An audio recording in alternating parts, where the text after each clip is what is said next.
Hey, we're Go Freek. And this is Break It Down. You basically wanted to make something so we can fit it into our sets. We like to play banging house music. We love sound engineering too, like Russ is a really good sound engineer and he'll send me some crazy weird sounds, and I think that's what really makes our productions as well. I think finding that fine medium in between where it's crazy but also works. And that could be tricky with some of the crazy stuff that Yeah. But that's what Go Freek is. It's a collection of craziness.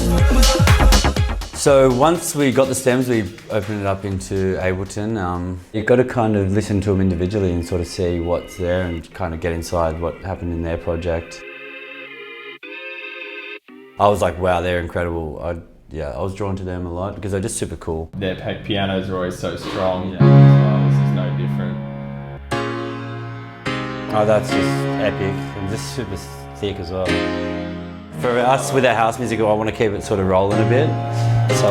So the Eureka moment was just literally chopping it up into small one beat chops.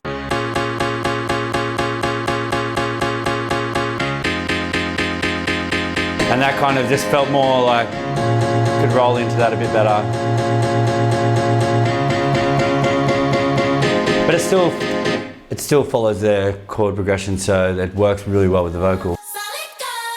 Super high octave on the chorus. It was good for us because we knew the bass would just sort of chug underneath that vocal really well.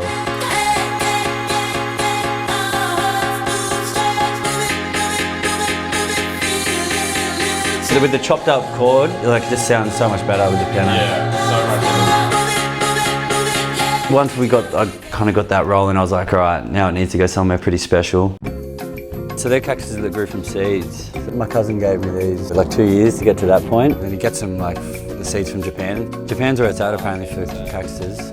Japan's got the wild, weird ones, yeah. Just like an idea on some of the sound engineer that Russ sent over for this first version. And this is like a brass kind of sound that we used in the drop. Pretty weird. Yeah, it's pretty evil. Weird. And this lead's really nice too, yeah.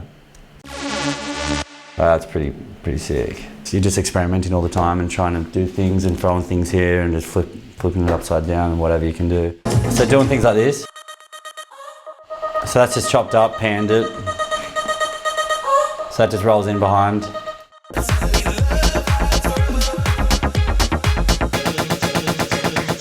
And that's the strings.